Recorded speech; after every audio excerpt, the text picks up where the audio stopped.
Hi, I'm Julia, and I've just hit the milestone of 42. Ever since I can remember, working hard and achieving independence have been my dreams. I've always wanted to carve out my own path, and thankfully, I've been able to do just that. From the moment I entered the professional world, being smart with money and seeking opportunities to grow financially were my top priorities. This drive didn't come from nowhere, it's something deeply rooted in my upbringing. My mom always emphasized the importance of financial independence, especially as I ventured into my career in corporate strategy analysis. Meeting Albert, my husband, felt like a breath of fresh air. He's the kindest soul you could ever meet, but I can't say the same about my in-laws. Despite their coldness, with little love from my sister-in-law, brother-in-law, and mother-in-law, Albert and I got married. It's been 12 years now, and like any couple, we've had our ups and downs. Lately, though, I've sensed a chill between us, and I can't help but wonder if it's connected to some big news we received a few months ago.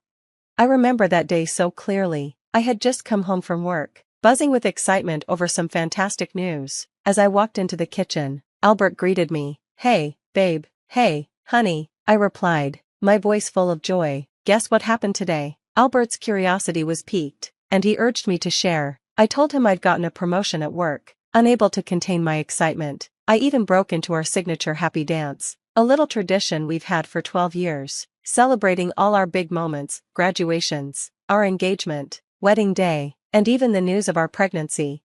But as my dance came to an end, I noticed Albert wasn't joining in. Confused and a little disheartened, I asked him why he wasn't participating. With a sigh, a mix of disappointment and frustration in his voice, he said, "I'm happy for you, babe." His response was so unlike his usual enthusiastic self, leaving me to wonder what was really going on between us.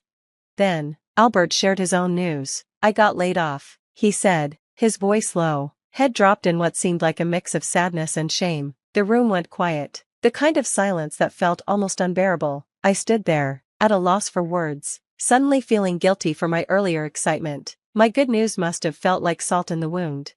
"I'm so sorry, Albert," I said, trying to comfort him. "This is just heartbreaking." He shrugged it off. "Yeah, well, that's life, isn't it?" The heaviness of the moment hung in the air. "How about we go out tonight? A meal might cheer you up," I suggested, trying to lift the mood, but Albert wasn't interested. "I appreciate it, Julia, but I'm not really in the mood. I think I need some time alone," he said, then added, "Congratulations, by the way," making an effort to acknowledge my promotion.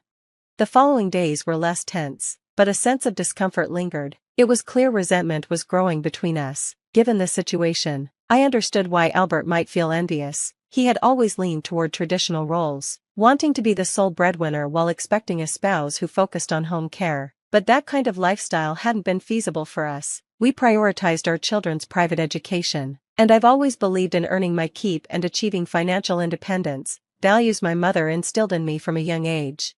With my recent promotion, I was getting closer to securing a comfortable future for us. Meanwhile, Albert's job loss remained a sensitive issue. He spent his days in a slump, neglecting house chores and diving into documentaries and video games. I chose to be patient instead of confrontational. A month passed, but his demeanor didn't change. Even the visits from my in-laws, whom I've never gotten along with, were more tolerated than anything. I pushed aside my discomfort to support Albert and care for his needs. "It breaks my heart to see you this way," one of them said during a visit that had all of them, my sister-in-law, brother-in-law, and mother-in-law, under our roof at the same time. Their presence tripled the tension, creating an atmosphere in our home that was hard to bear. I braced myself for the critical and judgmental comments, hoping that, despite everything, my in-laws' visit might provide Albert with some comfort during this tough time. But nothing could have prepared me for Roy's shocking remark. "I'm honestly surprised it was you who got laid off," he said, his tone dripping with condescension. "I would have thought Julia would be the one in that position first, considering the way things usually go. You know, women are the ones who stay home with the kids more often." His outdated views left me speechless. Before I could respond, my mother-in-law barged into the room, her arms loaded with food and drinks for Albert, as if he were seriously ill rather than simply unemployed. "Oh, my poor baby," she exclaimed, her voice on the brink of tears. "This is just devastating." Albert tried to lighten the mood. "It's tough, but I'm not at death's door. Julia's been a huge support," he said, offering a weak smile, but his words did little to break the thick tension in the room. "Someone likely echoing Albert's traditional views, scoffed. A wife supporting her husband? What has the world come to? As if the situation weren't challenging enough, my sister-in-law suggested, maybe it's time to get dinner ready, we'll be here a while. Exhausted from my long workday, I felt my frustration building. After my promotion, I'd been pushing myself harder than ever, determined not to let up and show any weakness. The last thing I needed was more family drama, especially with Albert's job loss. I was already juggling the responsibilities of work and home life, and after a grueling day, I hoped for a bit of relief. Albert, do you think you could handle dinner tonight? I asked gently, hoping he could step up for once. On some days, he'd agree, but the results were often underwhelming, even though he used to be a decent cook before the layoff. With the kids staying with friends, it was just the two of us, cooking for a crowd, especially with my in-laws now in the house, was the last thing on my mind. I'm really tired from work lately, I said, offering an alternative. How about we order in? There's this fantastic place that does amazing noodles. My sister-in-law and mother-in-law gasped dramatically, clearly taken aback. You're going to order takeout? We're your guests, my sister-in-law exclaimed, her voice rising in offense. We hardly ever get invited here, and this is the reception we get? My mother-in-law joined in. Noodles? Really? That's just not acceptable. This younger generation's ideas are spreading everywhere, even to us. Julia, we understand you're busy, but Albert's going through a tough time. As his wife, shouldn't you at least make us dinner? I felt cornered, exhausted, and frustrated, but to avoid further conflict, I gave in. I understand your family, not strangers, I said, my voice tight, but seeing how important this is to you, I'll make dinner, just be patient. It might take a while, because I'm really tired. Just as I was about to start preparing the meal, Albert finally spoke up, his words taking me by surprise. She's been forcing me to cook dinner, he said quietly. The reaction was immediate and dramatic. My mother-in-law and sister-in-law looked as if they could hardly breathe from the shock. Roy's disapproval was evident on his face as he glared at me. She did what? How could you, Julia? That's so selfish, my brother-in-law snapped, accusing me of being the one at fault. Their judgment stung, making me question myself. Was I really the villain in their eyes for sharing household responsibilities with my husband, especially on days when I needed help? When I was utterly spent from work, Albert's voice cut through the exhaustion. I'm sorry, Julia, I didn't mean to make you out to be the bad guy, he said, though his words only seemed to add fuel to the fire. But it feels unfair to burden me with chores, given our roles, he added, echoing the antiquated beliefs that seemed to govern his expectations of marriage. Caught in a whirlwind of criticism for simply wanting a fair share of household responsibilities, especially during such exhausting times, I found myself apologizing for seeking balance in our partnership. Hearing the tremble in Albert's voice as he finished speaking softened my heart. It was clear he was struggling, caught in a grip of loss and confusion. Depression is a heavy weight that can immobilize even the strongest, leaving them adrift in a sea of hopelessness. Perhaps Albert was overwhelmed to the point where even the smallest tasks felt insurmountable. With that realization, I chose empathy over frustration. I'm so sorry, Albert. From now on, let me handle dinner and everything else. You don't need to worry about it, I assured him, swallowing my own frustrations.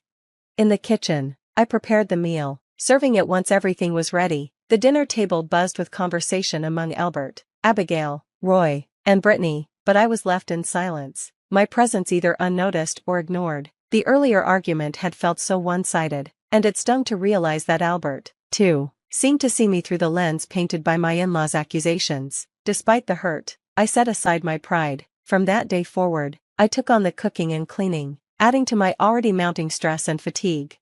As weeks turned into months, I continued to shoulder the burden of being the sole breadwinner. Thankfully, the recent promotion had provided a financial boost, but the reality was that our lifestyle, particularly our daughter's private schooling, couldn't be sustained on a single income. Albert's attitude towards me grew increasingly sour, his interactions brief, dismissive, like a child upset over a toy he could no longer have.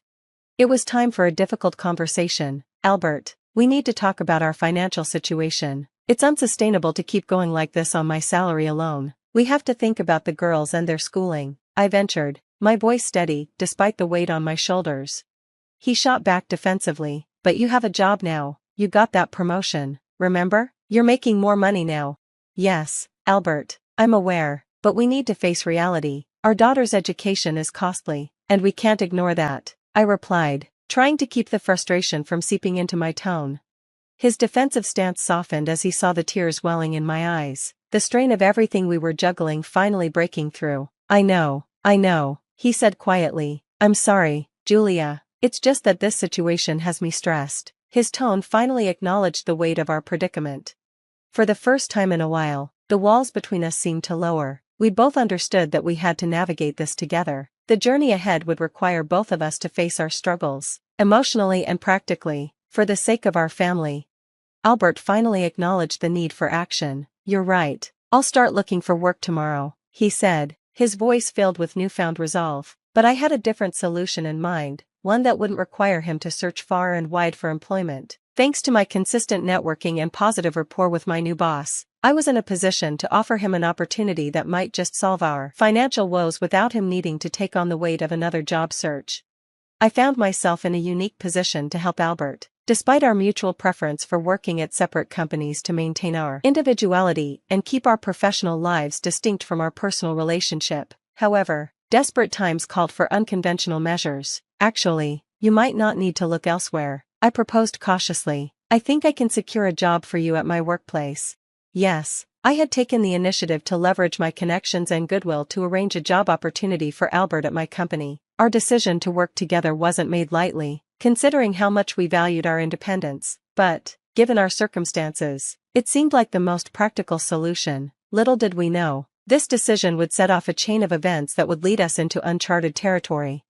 Months into Albert's new role, he was thriving, showing remarkable progress at the company. Then, one evening, he came home with news that left me stunned. I've invited my mom, Abigail, and Roy over for dinner. I have some important news, he said, visibly excited.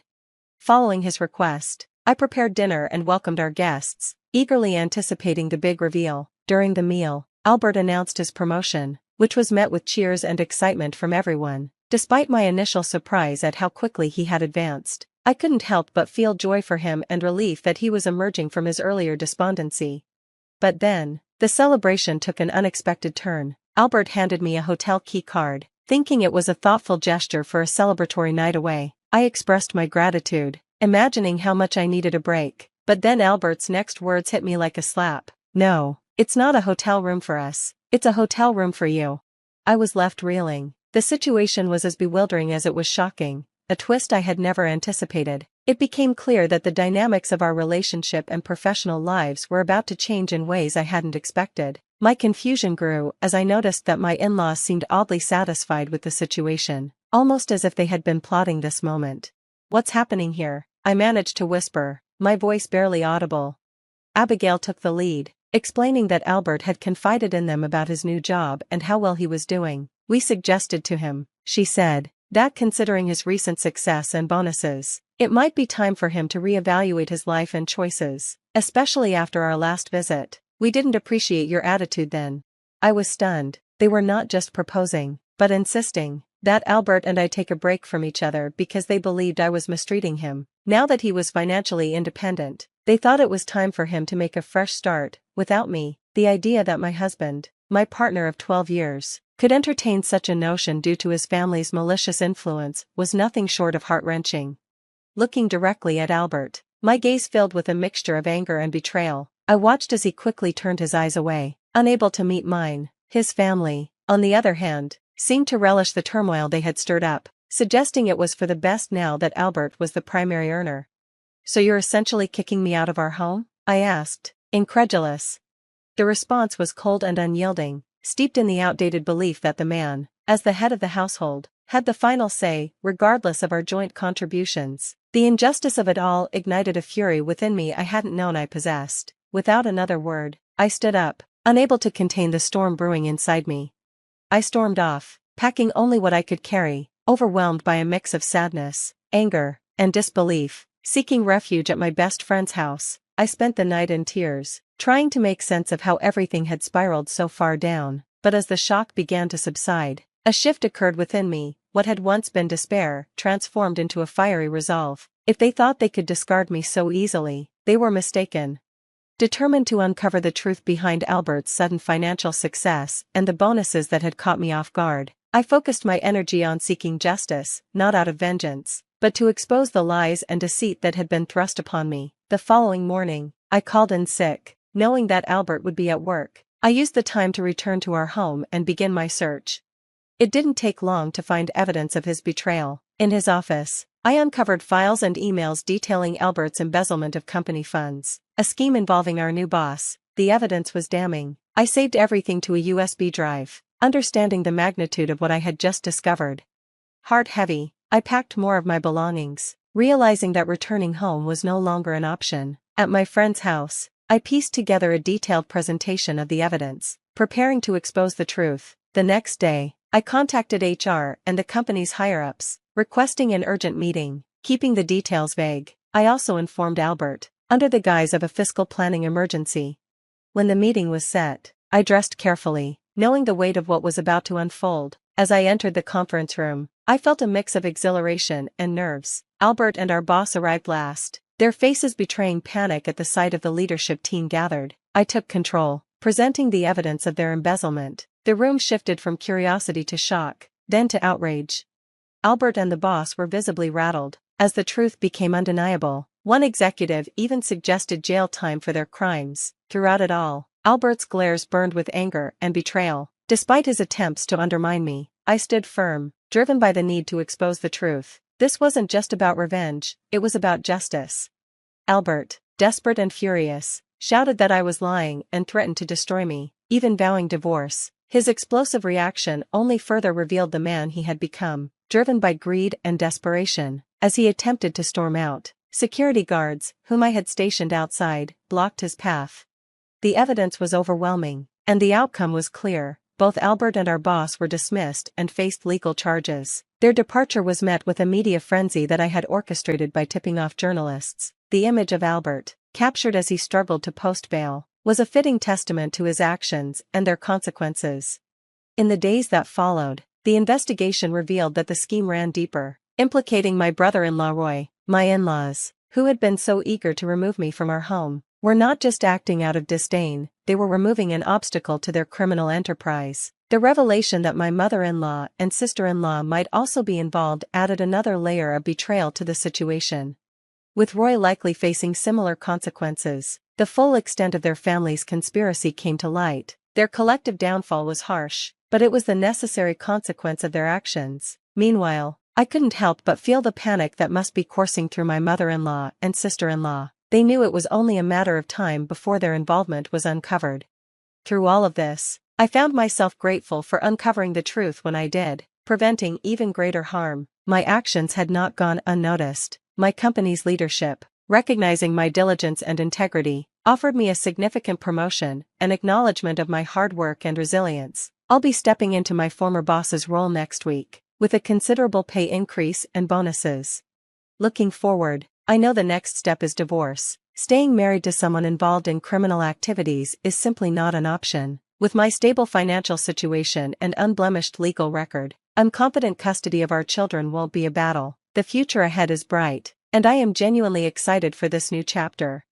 This marks a major turning point in my life, one where deceit is no longer part of my story. Actions have consequences, and in this case, it seems that everyone is finally facing their just rewards.